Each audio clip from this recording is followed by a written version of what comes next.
Hi, so I'll get right into it. I've always had a very weird equation with my sister-in-law, and recently something happened that kind of pushed me over the edge. Not just me, literally everyone in the family. I, 28 female, have been married to my husband, 28 male, for 3 years, and we have been together for 6.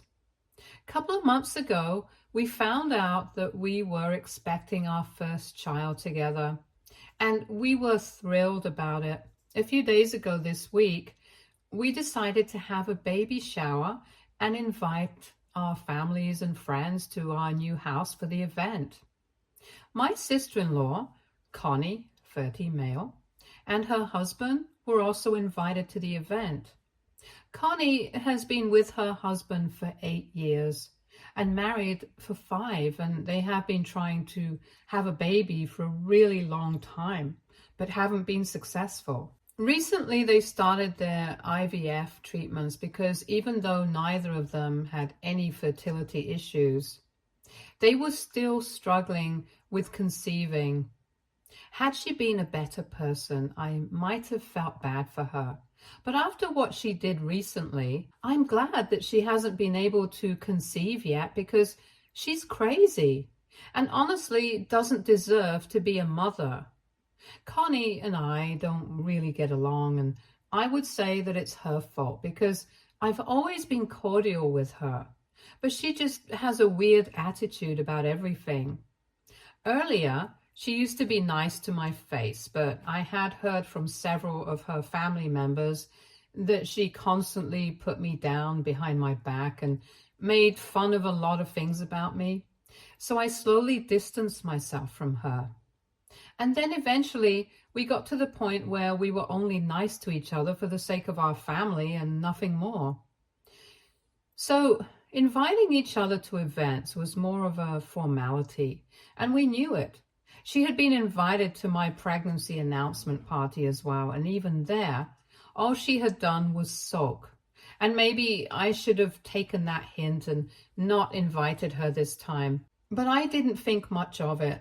Anyway, a couple of days ago, I had my baby shower, and Connie and her husband also attended.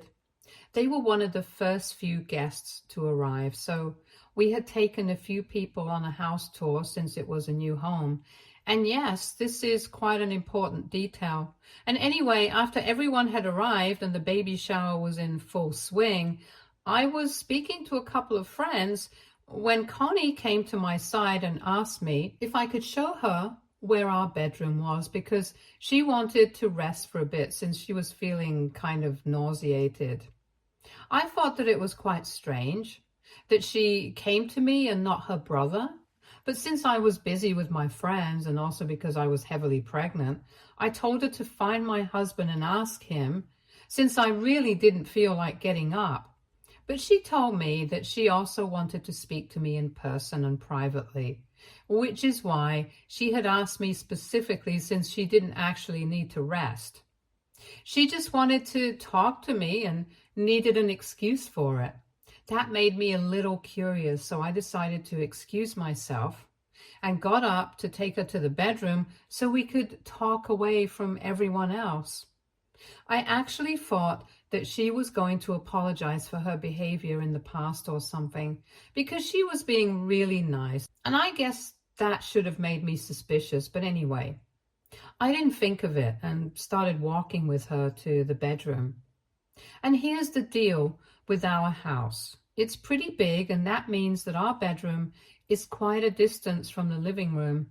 There is a really long corridor leading up to it, and on one side of the corridor, we have something like a supply closet. So while we were crossing that, all of a sudden, Connie grabbed me by the arm, shoved me inside, and locked me in. The closet was a small, dark, cramped room where we were storing a couple of unpacked boxes on the shelves, our vacuum cleaner, and a few mops. We hadn't yet installed lights in that room, and there was no ventilation apart from a tiny window that was situated really high up in the wall. Everyone in the family knows that I suffer from severe claustrophobia. So a room like that is pretty much the stuff of my nightmares. I started panicking as soon as Connie shoved me into the room, and I kept banging on the door and telling her to let me out. But I knew that there was no point because she must not have stayed outside the door for long. And there was loud music playing in the living room where everyone was sitting because we wanted the baby shower to be fun for everyone. And it was more of a party than a shower. Besides, even without the music, there were a lot of people in the living room, and I'm sure they couldn't hear me above the conversation because the supply closet was a little distance away from the living room. In spite of that, I kept banging on the door and screaming for someone to come and help me until my voice gave out, and I honestly don't remember what happened after that. I guess I must have fainted because of my claustrophobia, since the only thing I remember after that was waking up in the hospital. Thankfully, I was lucky enough to be found about 20 minutes after I had left the living room, since it was time to open the presents. But I wasn't even there, so people came looking for me. Apparently, after Connie had returned to the living room without me, she had told my friends that I needed to rest for a bit, and that's why I had chosen to stay in the bedroom and had sent her back to tell them. A pregnant woman choosing to take some time away from a party so she could rest wasn't all that strange. So nobody raised any questions because what Connie had done was so absurd. It hadn't even occurred to anybody that she might have been lying. And then eventually, when it was time to open the presents, people started looking for me, and my husband started panicking when he realized that I wasn't in the bedroom like Connie had said. He had the good sense to check the supply closet, and there he found me on the floor unconscious. It didn't even take a second to call the ambulance, so he could rush me to the hospital because he thought that something serious had happened and I had fainted because of some pregnancy-related complication, since I hadn't even woken up when sprinkled with cold water. Our families drove behind us and my sister stayed back home to handle all the guests. Until we reached the hospital and I regained consciousness, nobody discussed exactly why I had been in the supply closet in the evening, even though I'm the kind of person who refuses to enter that space while there is daylight because of how cramped and small it is. I remained unconscious for about 10 minutes, and when I woke up in the hospital, which is luckily just a few minutes away from our home, they ran some tests and stuff before telling my family that there was nothing they needed to be worried about. I'd just been knocked out cold because I had probably been in a very stressful situation, and my blood pressure had dropped to a dangerously low level. That bit wasn't surprising because ever since I got pregnant, I had been having a lot of trouble with my blood pressure and the way it was fluctuating constantly. And I guess the claustrophobia and the panic attack must have triggered me somehow, which is why I ended up fainting and remaining unconscious for 10 whole minutes. After I came to my senses, they took me home, and my sister made sure that all the guests were served food and told them that I was completely fine so that they wouldn't worry. Once I had come back home, nobody was in the mood to have fun anymore. So everyone went back home, and it was just me and our families who stayed so we could get to the bottom of what had happened. I felt exhausted. So even though I remembered exactly what had happened, I was in no mood to relive it, and I just wanted everyone to leave so I could go to sleep.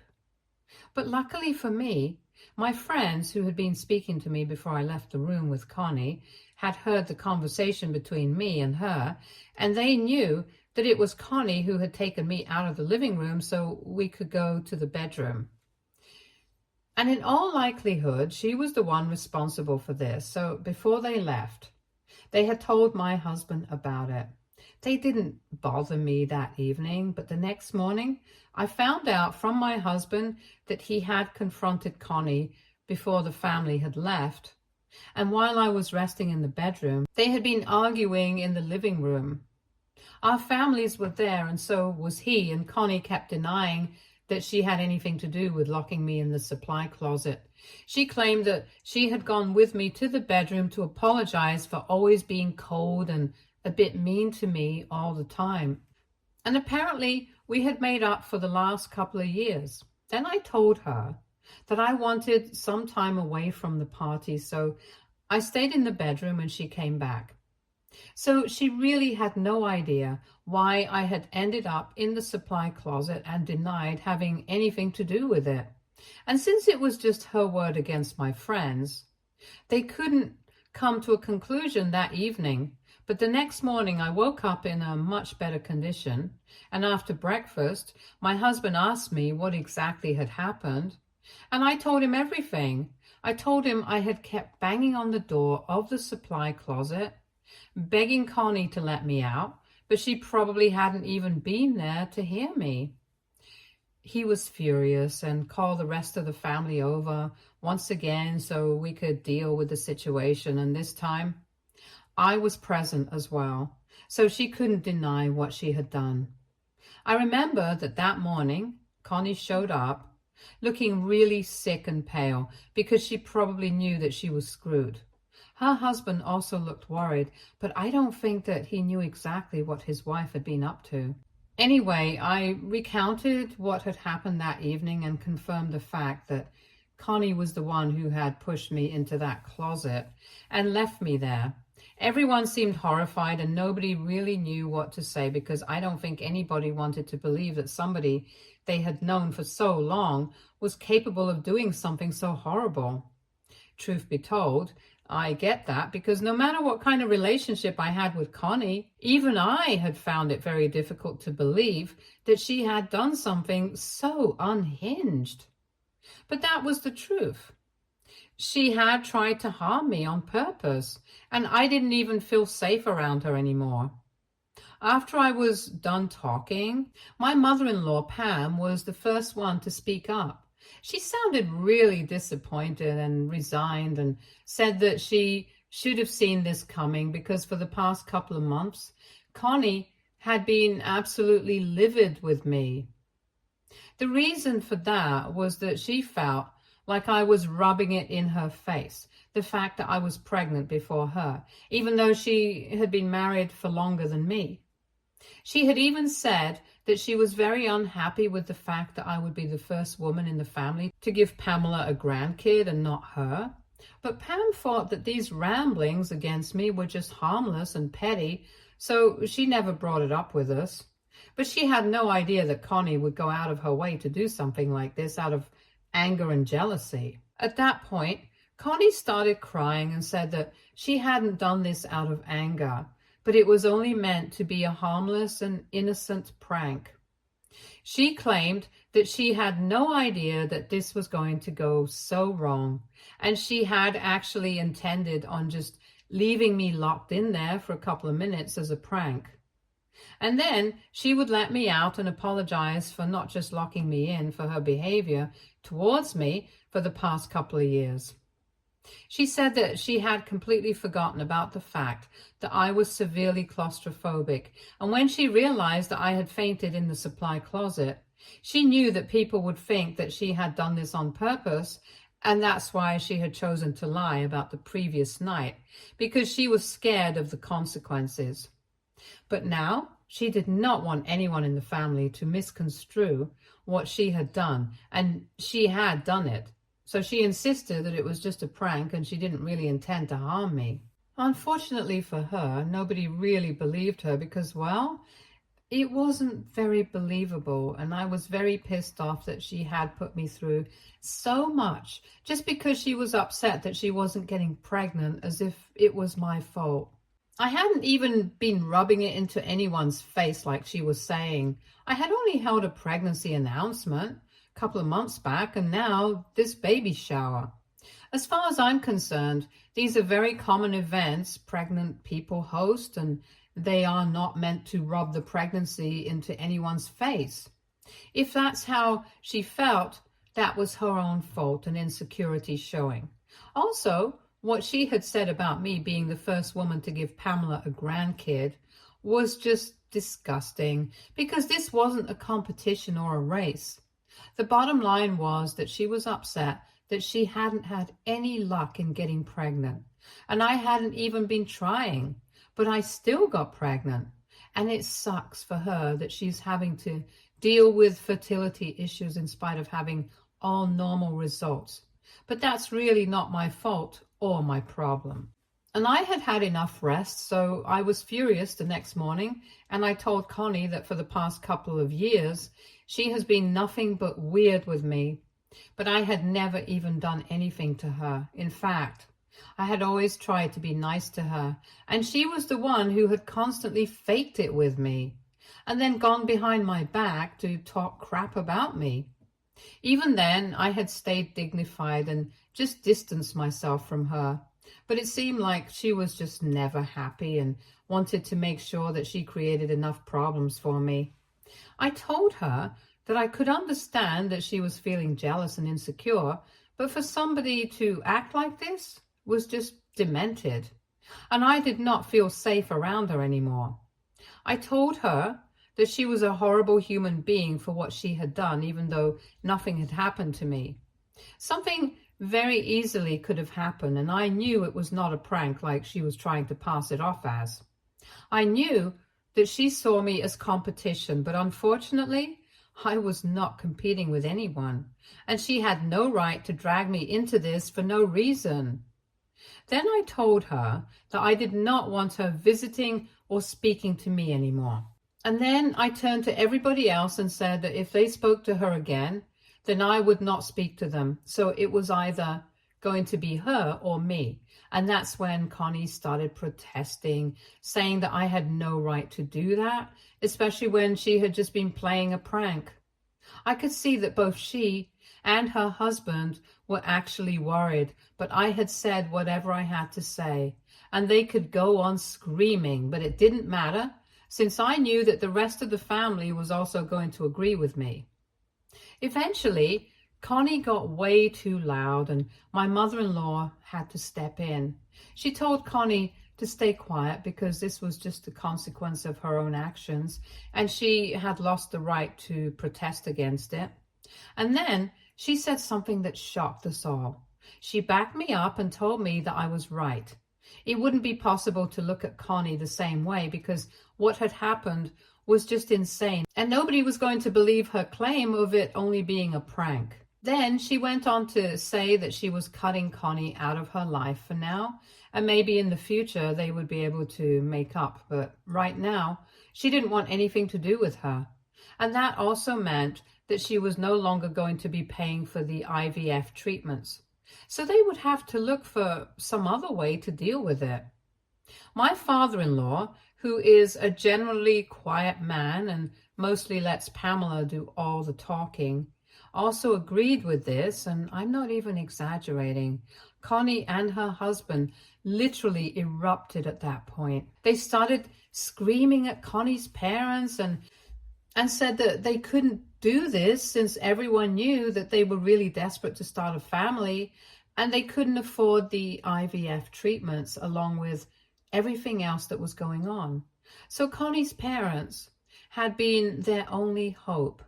For context, my in-laws are quite rich, but Connie's husband's parents aren't exactly on the same level, so they couldn't have approached them for help. Connie and her husband have just started a new business. It's barely been a few months, so they haven't managed to break yet, which is probably why they were relying on Connie's parents for the money for the treatments. We didn't know about that before it was brought up by them, and it was a huge deal that they were backing out of it since Connie had been pretty desperate to have a baby.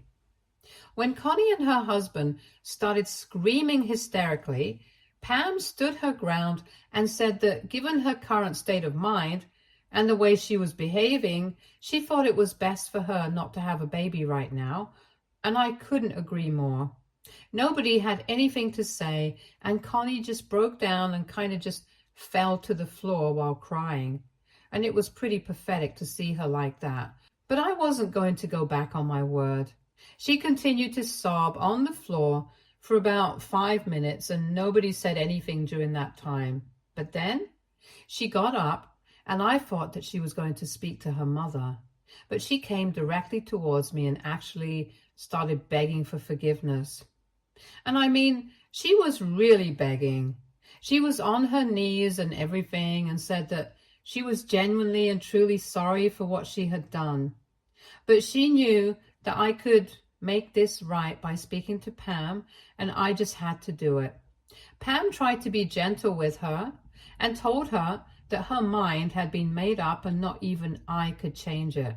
But Connie was not ready to listen. She was just hysterical, and I don't think she was in her senses at the time. It was kind of awkward, so I didn't even know what to say, and I really felt bad for her. But there was nothing that I could do. After a while, her husband grabbed her and got her to stand back up, and while she was still crying, he walked out with her and left us all still trying to process what had happened. After that, everyone went back home, and it's just been me and my husband since then. We haven't been speaking about what happened with Connie because it was sad after one point, but right now I've been feeling a little weird about it. I know that what she did to me was terrible, but I was the one who put forth an ultimatum for the rest of the family and forced them to cut her off, and that also meant that she couldn't have a baby because it meant no more IVF treatments. So I've been wondering if I was a jerk for doing that or not, and that's what I wanted to know, which is why I'm here for an objective opinion. AITA, for telling my family and my in-laws to choose between me and my sister-in-law? Update 1. Hey everyone.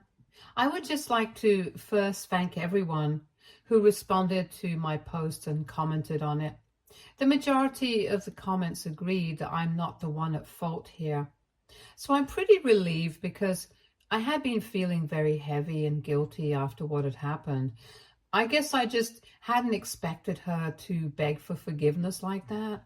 And she had been pretty hysterical, so I guess I started feeling bad for her.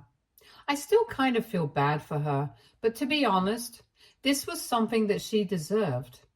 It wouldn't have been fair for her to get away with all of this scot-free, because regardless of what her intention had been, I still don't know if it really had been meant to be a prank or not. But the consequences of it were not really good for me. And to be honest, I think I'm still going to stick by what I had said about her not being ready to be a mother just yet. If she's acting like this, so unhinged and irresponsible just because she's pissed at me, then I'm not sure how she thinks she's ready to handle a baby. It's very obvious to me, and I think it's clear to Pam as well, that Connie has some serious issues. So until she deals with that, I think it's better for her to stay away from motherhood. I've spoken about this with my husband, and I told him that I have been feeling really bad about what happened with Connie, but he told me not to worry about it. Apparently, his sister had always been a bit of a hothead, but everyone had thought that she had left that kind of behavior back in her teens. She used to be one of your typical vindictive, mean girls back in high school and even in college. But this was not just mean, this was downright cruel. And I knew that she had always had a mean streak in her. But for her to manifest it in waves like this, I don't think anyone had seen that coming. Anyway, my husband reassured me, and after that, I felt considerably better about all of this. So I'm going to try and put it all out of my head now and just focus on having a happy rest of my pregnancy. Update 2. Hey, so 8 days have passed since my baby shower, and since the event didn't exactly end well, we hosted a formal dinner for everyone tonight to make it up to them.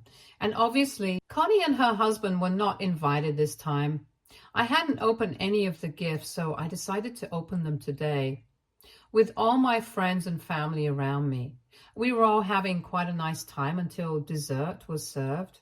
because that was the time around which Connie decided to make a post on social media calling me out on my behavior.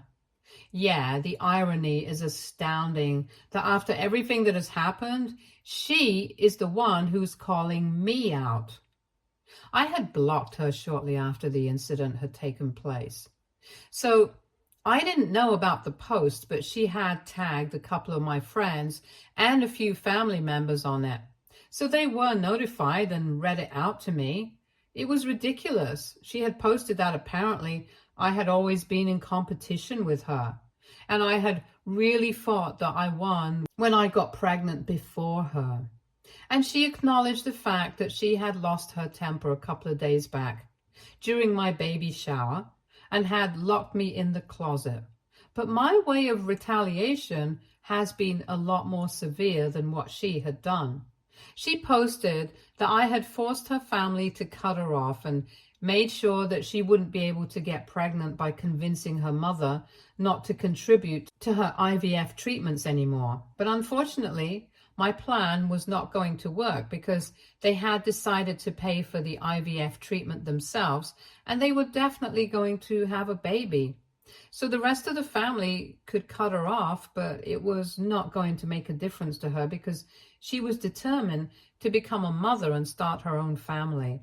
And that family would be far better than the one she was born into.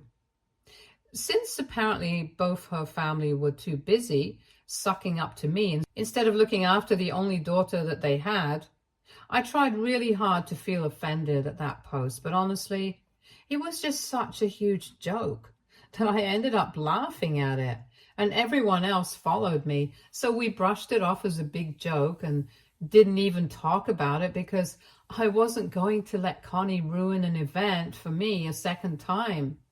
I'm pretty sure that she had picked this day on purpose as well to make that post because she wanted to gain sympathy and attention. But unfortunately, nobody really has any of that to spare for her. Not after what she has done, at least. Update 3. Hey, so I have great news for everyone. I recently gave birth to a really beautiful, healthy baby girl. She is 6 weeks old now, and I already love her more than anything in this world. In fact, my husband and I are already fighting over who loves her more, but we know for a fact that we love her the most. Motherhood has been beautiful so far, and I've had my fair share of struggles, but this has made it worth it. But this update is not going to be about my daughter, even though I could totally go on writing about her. This is actually going to be about Connie because she's getting divorced, and I'm honestly not surprised that this is happening. I heard from a couple of people that she and her husband have been living separately for the past couple of weeks, and they have fully announced on social media that due to irreconcilable differences, they are going to be separating. Apparently, they had tried really hard to make it work in the past couple of months after the incident with me, but I guess the stress of everything just got to them and they can't be together anymore. And I don't think it's going to be an amicable divorce because they have decided to sell their business, and had it been a mutual thing, I don't think they would have tried to do that because that business was their first baby and they had put in a lot of hard work into it. It's sad that they are separating, but not very shocking. Connie's parents are still not speaking to her though, even though I have told them that I would be fine with it if they decided to get back in touch with her after the news of the divorce broke. But they told me that unless she apologizes to everyone and does it sincerely, they are not interested in having any contact with her. Honestly, I count myself to be very lucky that I have such supportive and loving in-laws because I don't think everybody has been blessed by people like them in their lives. My own parents have also been incredibly supportive ever since I gave birth, and even before that. And I feel really lucky that I have such a great support system around me. Connie could have had the same for herself if she had just bothered to be nice to the people around her, but well, that was never one of her strong suits. At this point, I don't even feel angry. I just feel bad for her. She could have had a good life regardless of the unexplained fertility issues. But she chose this for herself. Anyway, that's none of my concern anymore, and I just felt like I had to share this here so I could get it out of my system. But now, all I'm going to do is focus on raising my daughter, and yeah, I can't wait for all the great parts of motherhood. Stay tuned for more stories from Argo Relationships.